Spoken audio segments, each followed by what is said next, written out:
Lagi bagi Tuhan Yesus. Dan salam kanan kiri depan belakang sambil katakan Tuhan memberkati, selamat hari Minggu dan silakan duduk kembali saudara. Well, saya senang bisa menjumpai saudara di hari ini dan tentunya kita mengucap syukur. Di hari Senin kemarin kita boleh merayakan kemerdekaan Republik Indonesia yang ke-81 tahun. Teruslah berdoa saudara, teruslah percaya bahwa segala hal yang baik, segala hal yang ajaib dan dahsyat Tuhan senantiasa kerjakan bagi bangsa kita Indonesia. Nah di hari ini saudara, tema yang saya bawakan berbicara mengenai bebas dari perbudakan. Oke, kita hari ini berbahas mengenai bebas dari perbudakan.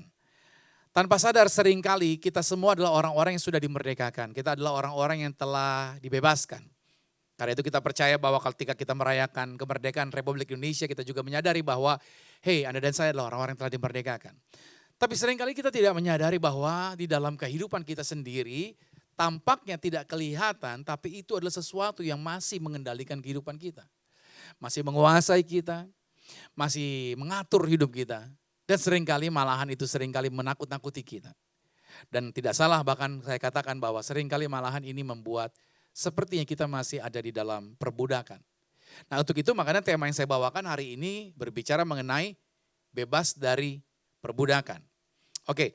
Tema ini diambil dari Markus pada pasal 10 ayat 17 sampai dengan ayat yang ke-27. Nah kalau saya katakan Markus pasal 10 ayat 17 sampai 27 ini adalah Injil Sinoptik. Injil Sinoptik artinya gini, cerita ini bukan cuma ada di Injil Markus pasal 10 tapi juga ada di Injil Matius pasal 19 dan juga ada di Injil Lukas pada pasalnya yang ke-18. Jadi 3 Alkitab menceritakan satu cerita yang sama, hanya di dalamnya kita akan mempelajari hal-hal yang menarik. Nah kenapa saya angkat dari Injil Markus? Karena saya mau singkapkan, kayak saya mau tunjukkan sama saudara apa yang sebenarnya Tuhan mau singkapkan kepada Anda dan saya. Mari kita lihat pada ayat 17-nya. Waktu Yesus berangkat untuk meneruskan perjalanannya, datanglah seorang berlari-lari mendapatkan dia, dan sambil bertelut di hadapannya dia bertanya, "Guru yang baik, apa yang harus kuperbuat untuk memperoleh hidup yang kekal?" Jawab Yesus, "Mengapa kau katakan aku baik? Tak seorang pun yang baik selain daripada Allah saja. Engkau tentu mengetahui segala perintah Allah, jangan membunuh, jangan berzina, jangan mencuri, jangan mengucapkan saksi dusta, jangan mengurangi hak orang, hormatilah ayahmu dan ibumu." Lalu kata orang itu kepadanya, "Guru, semuanya itu telah kuturuti sejak masa mudaku."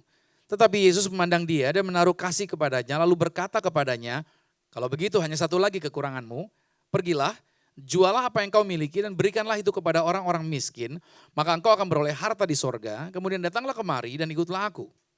Mendengar perkataan Yesus itu, orang ini menjadi kecewa lalu pergi dengan sedih sebab dikatakan apa? Banyak hartanya. Lalu Yesus memandang murid-muridnya di sekelilingnya dan berkata kepada mereka, "Alangkah sukarnya orang yang beruang masuk ke dalam kerajaan Allah." Murid-muridnya tercengang mendengar perkataan Yesus itu, tetapi Yesus menyambung kembali, "Anak-anakku, alangkah sukarnya masuk ke dalam kerajaan Allah, lebih mudah seekor unta melewati lubang jarum daripada seorang kaya masuk ke dalam kerajaan Allah." Mereka makin gempar dan berkata seorang kepada yang lain, "Jika demikian siapa yang dapat diselamatkan?" 27, Yesus memandang mereka dan berkata, "Bagi manusia hal itu tidak mungkin, tetapi bukan demikian bagi Allah, sebab segala sesuatu adalah mungkin bagi Allah." Nah, saudara, saya katakan kenapa saya ambil dari Injil Markus, ini menarik. Cerita ini tentang seorang, kalau di dalam Injil Matius dikatakan seorang muda kaya. Jadi orang ini adalah orang yang punya uang banyak, seorang yang sukses, seorang yang kaya. Dan di sini adalah yang menarik, dalam percakapan ini adalah percakapan yang rohani. Ada orang kaya, dia ketemu dengan Yesus, dia bertanya tentang hidup yang kekal. Dia tidak datang kepada Yesus berkata begini, "Guru atau guru yang baik, tolong beritahukan saya kiat-kiat sukses dalam membangun bisnis." Gitu. Dia tidak bertanya begitu sama Yesus. Dia tidak minta petunjuk itu. Kalau sekarang mungkin ada orang yang datang sama pendeta, "Pendeta tolong berikan petunjuk bagaimana agar bisnis saya sukses." Gitu. Agar saya punya pekerjaan, bisa mengalami peningkatan dan lain sebagainya. Bisa jadi.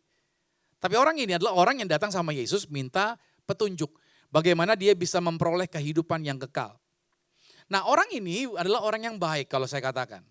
Karena dari teks yang kita baca, dia menunjukkan daripada pertanyaan Yesus. Karena begitu dia bertanya tentang bagaimana saya memperoleh hidup yang kekal, Yesus tidak langsung menjawab tentang hidup yang kekal. Tapi Yesus menjawab satu hal ini dulu dan ini menarik sekali. Karena orang ini datang kepada Yesus, dia bilang dia panggil nama Yesus adalah guru yang baik. Sama-sama katakan guru yang baik.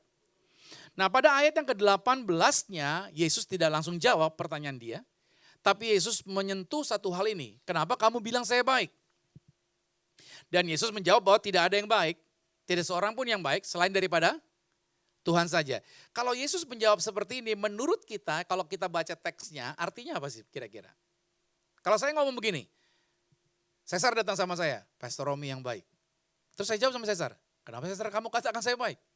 Tidak ada seorang pun yang baik, kecuali Tuhan. Berarti kalau saya ngomong begini, Pastor Romi baik enggak?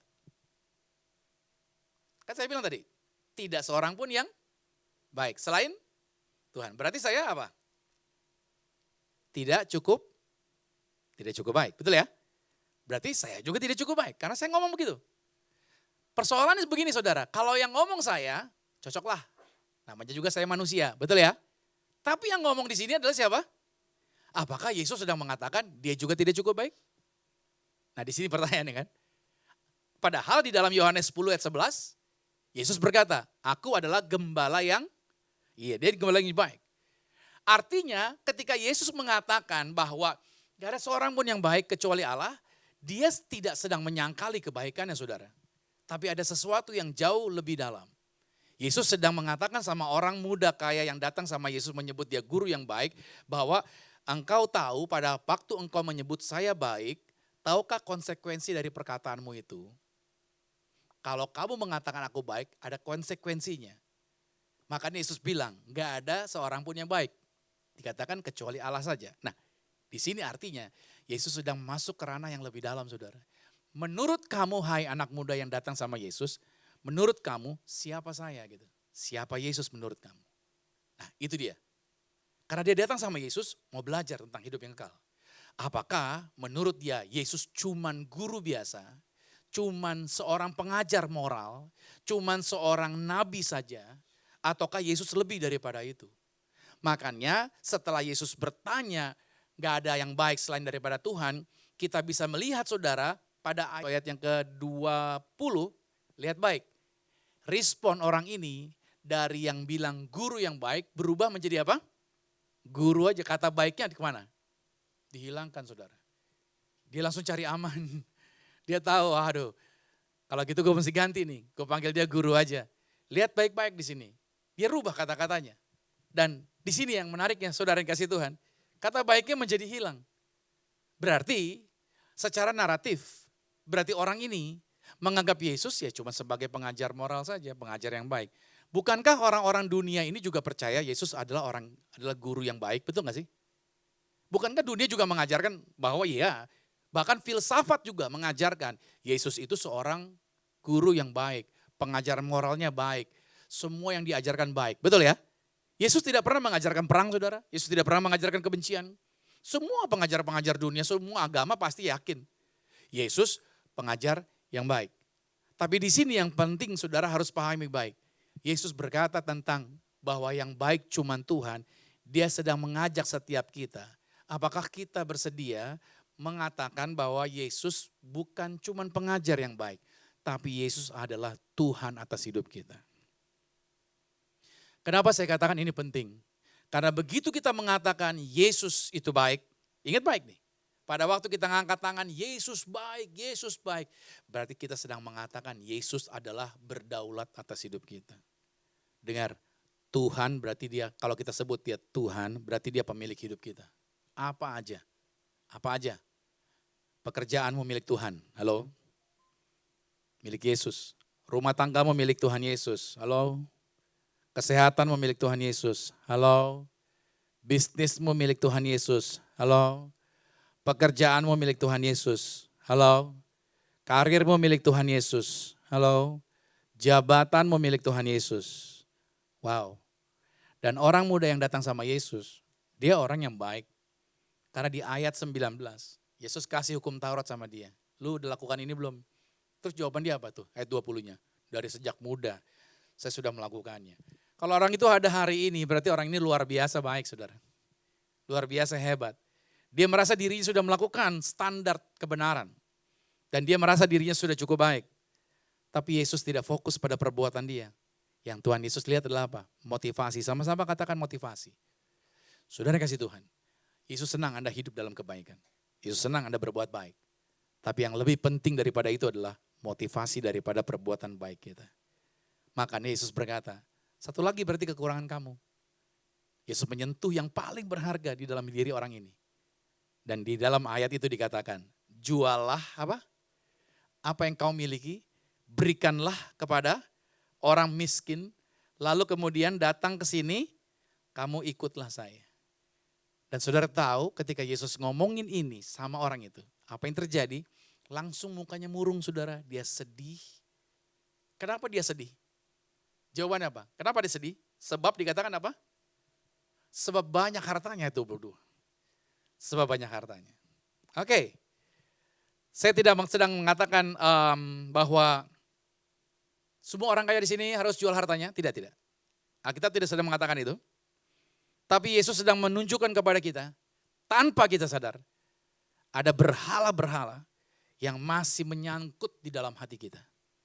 Dan itu membuat kita ketakutan, dan itu membuat kita dikendalikan olehnya. Makanya kita bisa lihat orang ini sanggup menaati banyak perintah saudara. Hukum Taurat dia lakukan saudara. Tapi orang ini ketika dites sama Tuhan, dia tidak sanggup menyerahkan apa yang menguasai hatinya. Dengarkan saya saudara di sini. Kita hidup di bumi sebenarnya testing saudara. Apapun yang kita jalan di dalam hidup dunia ini, semuanya adalah tes dari Tuhan. Pertanyaan saya sederhana. Pada waktu kita mati, pada waktu nanti kita di sorga, kita ngapain? Oh, rest in peace. Oke, berapa lama kita rest? Dari semua hiruk pikuk kita di dunia ini, kira-kira di sorga kita, kalau kita mati, kita rest berapa lama? Seminggu? After that ngapain? Halo? Kita jalan-jalan? Kita mancong sana sini? Apa kita lakukan di sana? Nah, itu saya mau katakan sama saudara. Dengar baik. Tuhan, apa yang kita kerjakan di bumi, sebenarnya itu sebuah tes. Apa yang akan kita kerjakan di sana di sorga. Saya yakin saudara, kehidupan di sorga, kehidupan yang jauh lebih menggembirakan dari apa yang kita kerjakan selama kita hidup di bumi. Makanya di dunia ini semuanya segala sesuatunya kita dites sama Tuhan.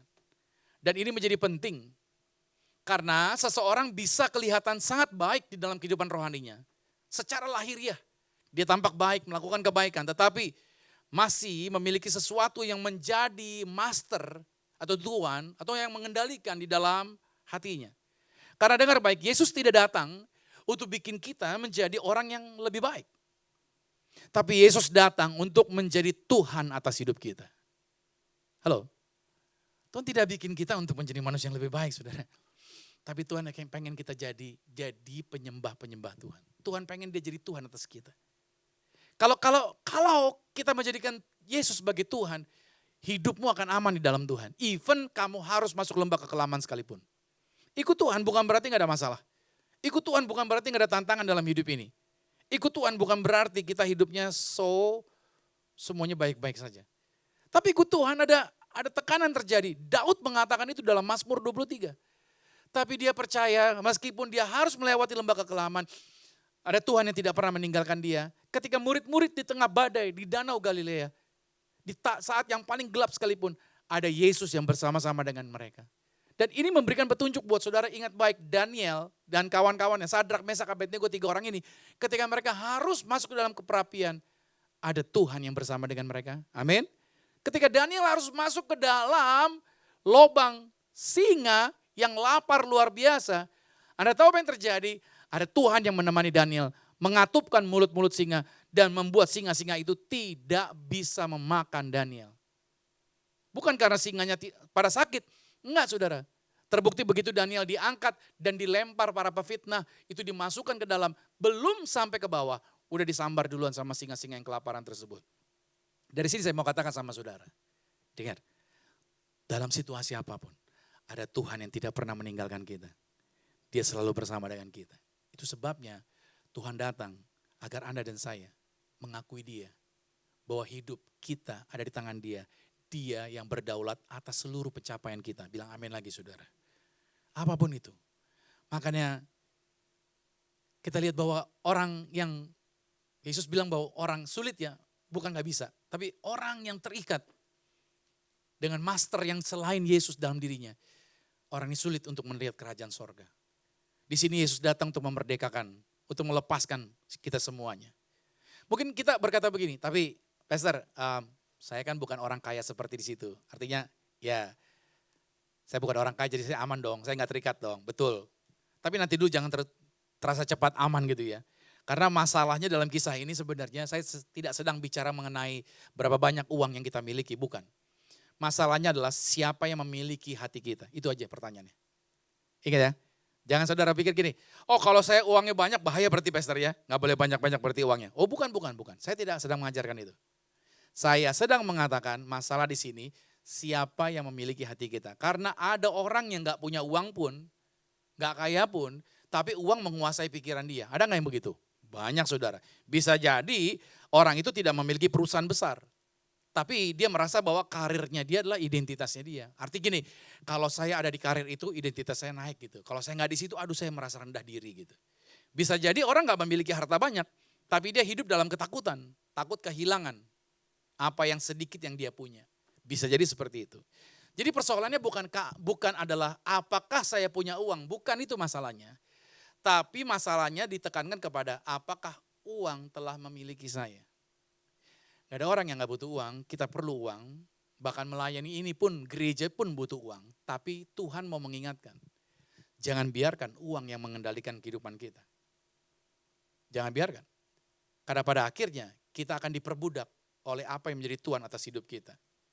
Makanya tidak salah saudara punya bisnis. Apakah Anda punya bisnis? Silakan Anda punya bisnis. Tapi pertanyaannya, apakah bisnis Anda sudah menjadi Tuhan atas hidup Anda? Persoalannya bukanlah apakah saya sudah punya pekerjaan. Tapi pertanyaannya apakah pekerjaan saya sudah mengambil tempat yang seharusnya menjadi milik Tuhan? Jangan-jangan gara-gara pekerjaan itu Anda sudah tidak berdoa lagi, gara-gara pekerjaan itu Anda tidak bangun hubungan lagi dengan Tuhan, gara-gara pekerjaan itu Anda terlalu sibuk sekali sehingga Anda tidak punya waktu untuk bersekutu dengan Tuhan. Ini dugaan saya, jangan-jangan. Karena kita hidup di zaman yang berbeda dari zaman yang dituliskan oleh Alkitab, saudara. Ada di sini mungkin yang punya toko, ada di sini mungkin kontraktor, ada yang dokter mungkin, ada yang guru mungkin, ada karyawan swasta mungkin, ada orang yang bekerja dari pagi sampai malam, ada yang jualan di marketplace, yang jualan di Shopee mungkin, Tokopedia, TikTok, atau Instagram, Facebook, dan lain sebagainya, berbagai macam platform digital. Mungkin kita punya kegiatan mencari uang di sana. Ada yang punya bisnis yang kecil, ada punya bisnis yang besar. Ada punya perusahaan-perusahaan yang kelihatannya biasa. Atau mungkin sedang ada yang bangun karir, lagi bangun karir. Dengar saya, tidak dosa Anda cari uang. Bilang amin dulu nih. Anda bangun bisnis, Anda cari penghasilan, itu tidak dosa. Bekerja tidak dosa, berbisnis bukan dosa, menjadi sukses bukan dosa, menghasilkan uang bukan dosa. Satu lagi, jadi kaya tidak dosa. Bahkan Anda boleh kaya banget gitu saudara. Halo? Nggak dosa. Yang menjadi persoalan adalah ketika sesuatu yang seharusnya menjadi alat untuk bantu kita, alat yang kita gunakan, malahan dia jadi tuan atas hidup kita. Itu problemnya. Sampai di sini saudara mengerti maksud saya? Ya kan? Makanya yang namanya alat itu diperalat saudara. Pakai sampai habis itu namanya alat. Bisnis yang seharusnya menjadi alat untuk menghidupi keluarga, malahan jadi identitas. Bisnis inilah yang membuat nama keluarga kita besar.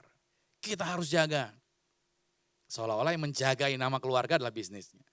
Pekerjaan yang seharusnya menjadi sarana untuk berkarya, berubah menjadi sumber harga diri. Uang yang seharusnya menjadi alat perubahan, menjadi sumber keamanan. Kekayaan yang seharusnya dikelola, berubah menjadi sesuatu yang kita sembah. Bapak Ibu, semua yang ada pada kita sebenarnya cuma pengelolaan saja. Ternyata bukanlah pemiliknya. Nah, para pengusaha di tempat ini saya mau tanya seperti ini. Ketika Tuhan bertanya dan berkata sama Anda, ayo jadi pengusaha jangan bohong sama pelanggan. Kira-kira jawaban Anda apa? Aduh Pastor, kalau kita jadi pengusaha jujur, waduh bisa kalah sama kompetitor. Ada salah satu pengusaha, saudara dulu pernah cerita, jualan itu tahu nggak? Busa, kasur busa itu ya. Ternyata ya kata dia sih ya, Mereka tuh suka ngambil untungnya dari apa? Jual busa tebelnya misalkan sekian senti gitu ya. Taruhlah 15 atau 20. Ternyata dia jual tuh nggak pure segitu saudara. Ada dipotong sama dia. Dipangkas berapa senti gitu. Makan sentian katanya gitu. Karena kalau kasih jualan full seperti itu, nanti marginnya nggak dapat saudara. Ada yang begitu. Nah kalau pengusaha di tempat ini ditanya, bayarlah karyawanmu gajinya dengan adil. Kira-kira jawabannya gimana? Ada pengusaha yang berkata, wah pastor kalau saya bayar sesuai aturan, marginnya kurang dong. Gitu. Haleluya. Lalu Tuhan tanya lagi begini, kalau lakukan bisnis jangan yang ilegal, lakukanlah yang benar. Terus pengusaha-pengusaha ada juga yang bilang begini, ya tapi kan semua orang juga bikin yang sama lah gitu kan. Kita pikir karena banyak orang yang buat, jadi sudah pasti itu adalah sesuatu yang diperbolehkan. Di sini baru kita tahu ya, baru kita tahu siapa yang menjadi Tuhan dalam bisnis kita. Halo, karena pada saat kepentingan Tuhan sama kepentingan uang, kepentingan Tuhan, kepentingan uang ketemu, baru kita tahu siapa yang akhirnya kita pilih. Begitu juga karyawan nih, di kantor nih, Anda jadi karyawan. Kalau ada kesempatan naik jabatan, tapi untuk naik jabatannya dengan cara apa? Manipulasi. Banyak gak di kantor begini? Sikut kiri, sikut kanan, cari muka gitu. Gak habis-habis gitu kan. Ngejelekin temennya agar dia bisa naik. Itu kan manipulasi. Kesempatannya terbuka kalau kamu mau ngambil seperti ini. Kira-kira orang Kristen boleh gak begini? Atau bagaimana kalau saudara digaji besar, gajinya besar nih. Tapi saudara gak punya family time akhirnya. Waktu dengan istrimu susah. Kalau kamu punya anak, waktu dengan anak juga gak bisa. Diuber sama waktu terus. Diuber sama kerjaan terus-menerus kayak gitu. Bagaimana kalau perusahaan meminta kita melakukan sesuatu yang bertentangan dengan integritas? Di sini pertanyaannya bukan berapa besar gajinya lagi sebenarnya. Tapi pertanyaannya siapa menjadi Tuhan dalam keputusan-keputusan kita? Saya katakan kita boleh mengejar karir, tapi jangan sampai karir menjadi Tuhan.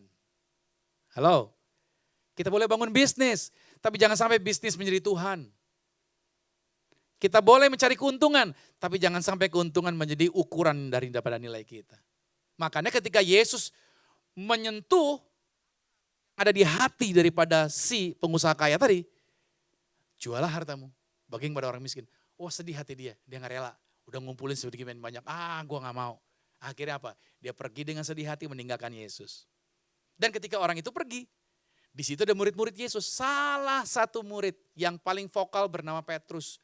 Sekarang kita buka di dalam Matius 19 ayat 27. Petrus berespon seperti ini. Kami ini semua murid-muridmu Yesus telah meninggalkan apa? Segala sesuatu. Tahu gak saudara? Mereka meninggalkan apa? Jala mereka, mata pencarian mereka, perahu mereka. Rata-rata kebanyakan mereka adalah orang-orang kerja sebagai nelayan. Mereka sudah meninggalkan mata pencarian mereka dan mereka mengikut Yesus. Dan pertanyaan Petrus adalah kalau begitu apa yang akan kami peroleh? Wajar gak sih? Udah ikut Tuhan saya nih, saya udah pelayanan nih, saya udah berkorban nih. Saya dapat apa nih Tuhan? Wajar gak nanya begini? Oh wajar. Makanya di sini perhatikan, Yesus gak marah saudara. Sama Petrus, Yesus gak marah. Ini adalah manusiawi. Apakah kira-kira saya mau bandingin saudara? Lihat, ini kan kata-kata Petrus. Saya mau bandingin sama kata-kata orang kaya tadi. Si orang kaya berkata begini, saya tidak mau kehilangan apa yang sudah saya kumpulkan. Tapi Petrus bilang, saya sudah meninggalkan apapun. Saya dapat apa? Yang satu gak mau kehilangan, yang satu hitung pengorbanan. Dua-duanya sama. Ini kan mirip sama kisah anak yang hilang. Masih ingat gak si bungsu sama si sulung? Si bungsu terhilang, pergi dari rumah. Si sulung ada di rumah, tapi juga terhilang, tidak mengerti kasih bapaknya. Dua-duanya terhilang. Berapa banyak orang Kristen model seperti ini? Di luar sana ada orang Kristen mungkin yang tidak mau menyerahkan hidupnya sama Tuhan. Di dalam ternyata ada orang Kristen yang sudah berkorban dan dia mulai berhitung apa yang saya dapatkan setelah saya berkorban ini dan itu dan lain sebagainya. Keduanya memiliki potensi yang sama. Sama-sama menghitung hubungannya berdasarkan laba dan rugi. Bapak Ibu dikasih Tuhan, ini sangat relevan bagi kita. Karena kita berpikir bahwa saya sudah menyerahkan hidup saya. Saya sudah melayani Tuhan. Gitu kan. Saya sudah berkorban bertahun-tahun. Saya sudah memberi, saya sudah berkorban. Kemudian tanpa sadar dia berkata, Tuhan sekarang apa yang menjadi hak saya? Seringkali di gereja begitu. Kan saya sudah banyak melayani, saya sudah melayani lama dan lain sebagainya. Kok kesempatan itu tidak diberikan kepada saya? Saya banyak jumpai di gereja seperti itu, saudara. Ada banyak orang yang merasa bahwa dia sudah melakukan banyak di gereja. Tapi dia tidak dikasih kesempatan yang seperti yang diharapkan. Dan di sini, saudara, tuntutan-tuntutan dari kita seringkali muncul. Dan saya katakan bahwa ini sangat bahaya. Kenapa? Karena kita bisa meninggalkan hawa nafsu dunia dalam artian keinginan dunia. Tetapi kita masih bisa membawa mentalitas dunia ke dalam hubungan kita dengan Tuhan. Jangan-jangan kita mengukur. Bisa jadi saudara kita telah meninggalkan harta, tapi kita masih hitung-hitungan harta. Bisa jadi kita telah meninggalkan pekerjaan, tapi kita masih berpikir transaksi dan ini yang masih terjadi. Kalau masih konsep seperti ini, berarti ini bukan kasih karunia, ini transaksional. Dengar baik, yang namanya kasih karunia itu tidak ada perhitungan lagi. Tuhan memberi kita dengan anugerah yang besar. Ikut Tuhan bukan karena hitung-hitungan.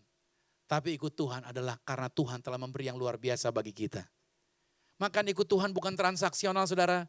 Ikut Tuhan adalah karena kita percaya bahwa Tuhan yang telah memberi, Tuhan yang menjaminkan masa depan bagi setiap kita.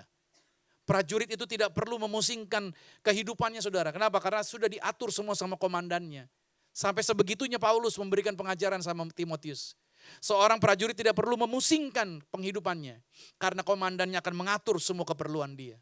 Kalau saudara sudah dipanggil oleh Tuhan, menjadi milik Tuhan, percayalah, jalan hidup saudara hari-hari pasti Tuhan pelihara. Kesehatanmu Tuhan pelihara. Makanan harianmu Tuhan pelihara.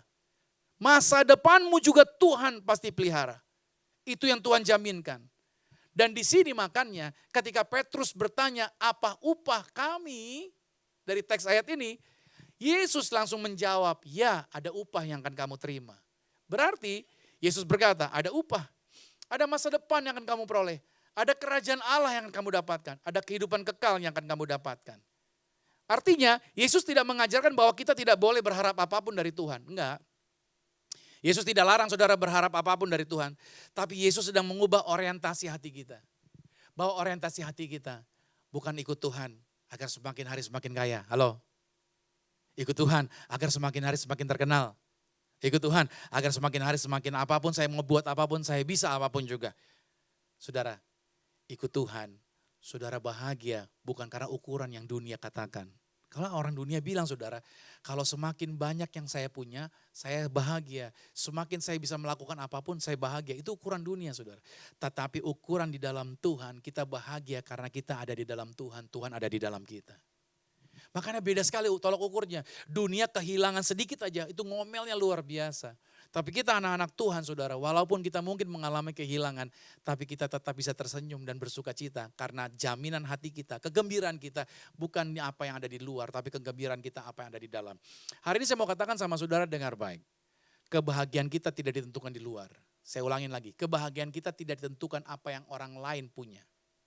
Karena sering kali kita berpikir, kalau saya seperti orang itu, saya bahagia. Kalau saya bisa mencapai seperti dia, saya suka cita. Kalau saya bisa mendapatkan seperti orang itu, oh saya akan bahagia. Padahal kebahagiaan sesungguhnya ada di dalam diri Anda dan saya. Kita lah yang memutuskan untuk kita bahagia. Kita lebih gampang mengingat apa yang belum kita punya, dibandingkan kita mengingat apa yang sudah Tuhan sediakan buat kita. Kita punya rumah sebenarnya baik-baik aja sih. Kita bersyukur. Tapi ketika saudara mulai buka YouTube dan lihat rumah orang yang bagus, pemandangan, renovasinya, besar rumahnya dan lain sebagainya, Anda mulai mengukur dan membandingkan dengan rumah Anda. Iya ya rumah kita kecil banget ya. Aduh gak nyaman nih, kayak di rumah kita sesak napas nih gitu. Padahal sebelumnya aman-aman aja. Cuman gara-gara kita ngelihat apa yang orang lain punya, lantas kita berpikir rumah yang sekarang tidak pas buat kita. Padahal rumah yang kita punya adalah rumah yang telah kita doakan selama kita belum punya rumah dan Tuhan kasih kita bersyukur. Halo? Mobil yang ada pada kita sebenarnya aman-aman aja. Good-good aja.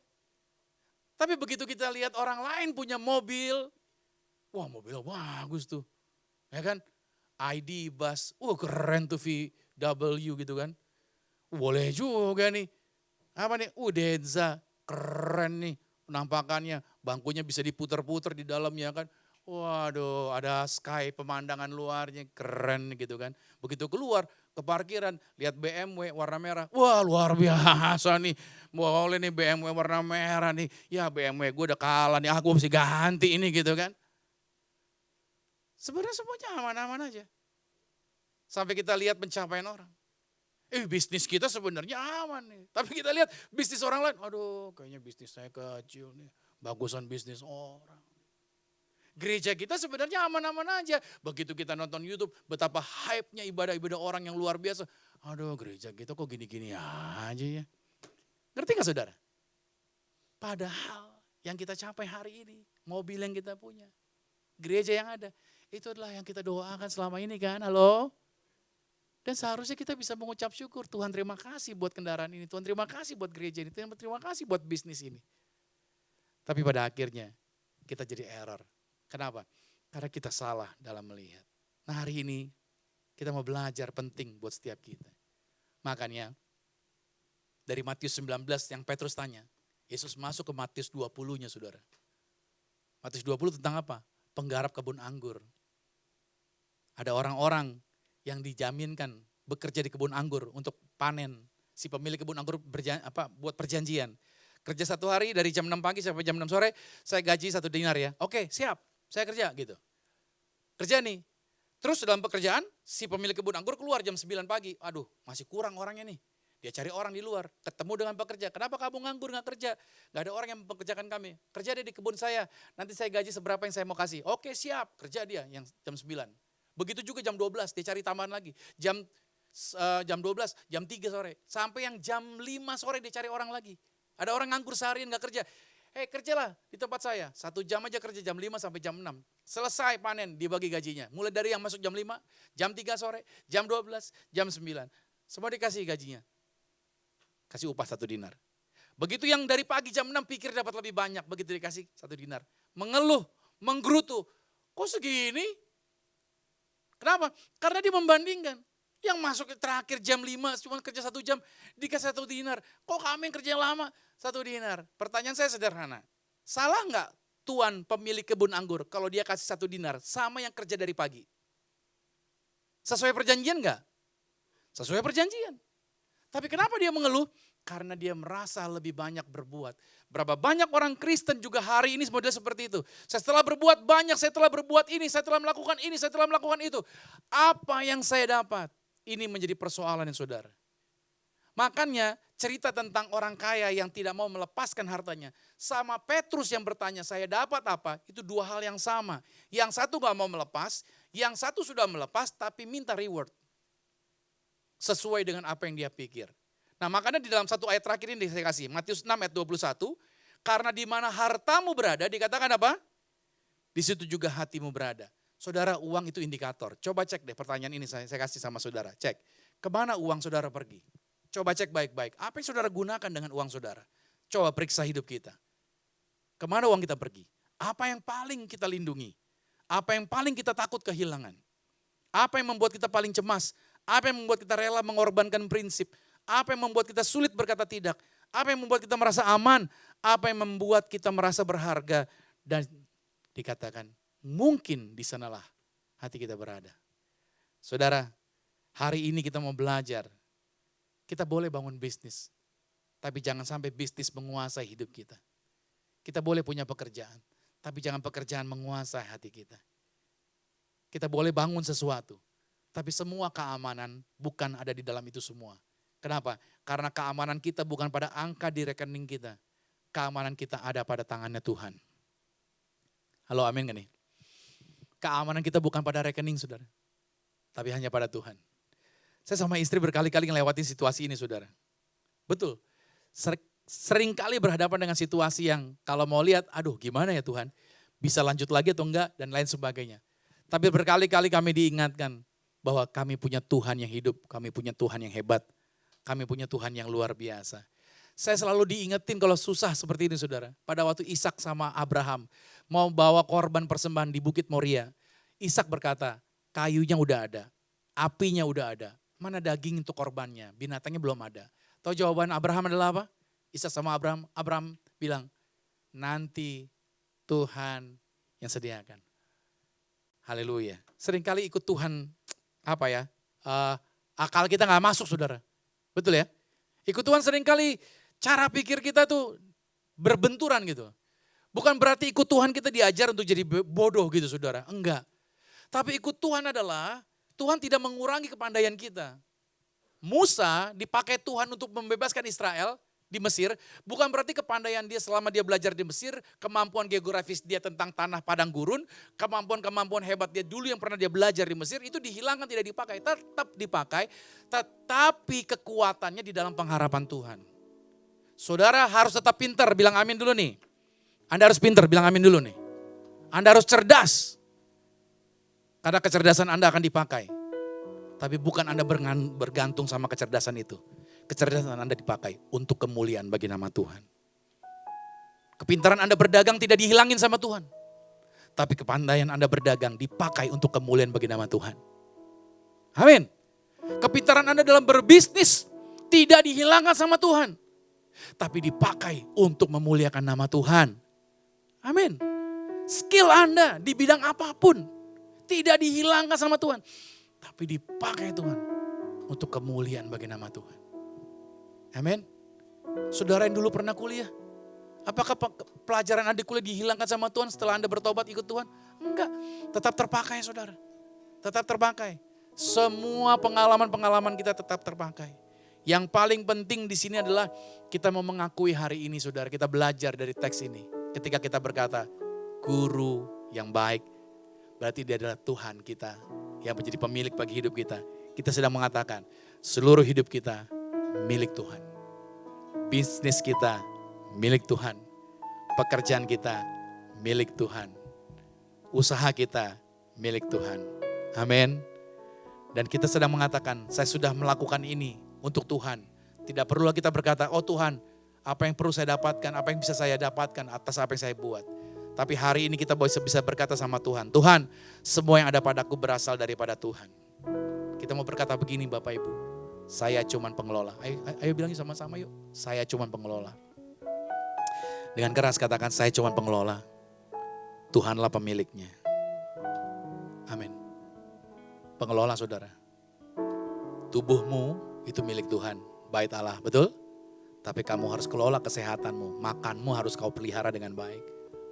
Cara hidupmu kau harus jaga dengan baik. Saya pikir ketika saya mengalami berbagai kelemahan tubuh dan lain sebagainya, saya mulai belajar untuk pola makan dan lain sebagainya. Oh ya sudah, saya harus jaga berarti pola makan saya. Saya harus kendalikan diri saya. Berat badan saya kemarin 81 masuk hampir 82 ya. Sekarang saya jadi 73 saudara. Lumayan ketika saya mengatur pola makan dan lain sebagainya. Saya percaya bahwa Tuhan mengatur ini karena ada hal yang ke depan yang Tuhan mau kerjakan. Kalau mungkin dengan postur tubuh saya dengan berat seperti itu, mungkin bisa menghalangi kinerja saya ke depan. Jadi saya yakin kalau Tuhan mengajak saya untuk keadaan seperti hari ini, Tuhan punya maksud yang jauh lebih baik. Kita mungkin gak ngerti hari ini. Tapi saya percaya Tuhan punya masa depan yang terbaik bagi setiap kita. Amin. Dan saya akan closing dengan kata-kata ini. Yang paling berharga bukan apa yang ada di tangan kita. Tapi yang paling berharga adalah siapa yang ada di dalam hidup kita. Kalau saudara ada di dalam hidup Anda adalah Yesus sebagai Tuhan Anda. Kompetitor boleh ada, tapi Anda akan dibuat berkuasa. Katakan amin dulu nih. Kalau Yesus ada di dalam diri saudara, ada orang yang mau jatuhkan di perusahaan Anda. Tenang. Bahkan Tuhan bisa rubah kejahatan menjadi kebaikan bagi hidup Anda. Kalau Tuhan ada di dalam hidup Anda, pemeliharaannya akan membawa Anda ke masa depan yang hebat dan luar biasa. Hari ini, mari arahkan seluruh pandangan kita sama Tuhan. Yuk kita bangkit berdiri. Ketika kita menjadikan Yesus sebagai Tuhan, kita benar-benar merdeka. Ini Tuhan setiap kita. Namanya Yesus, namanya Yesus, nama Yesus yang menghibur hatiku. Namanya Yesus, Namanya Yesus, namanya Yesus, nama Yesus yang menghibur hatiku. oh, Namanya Yesus, namanya Yesus, nama Yesus yang menghibur hatiku. menghibur hatiku. Namanya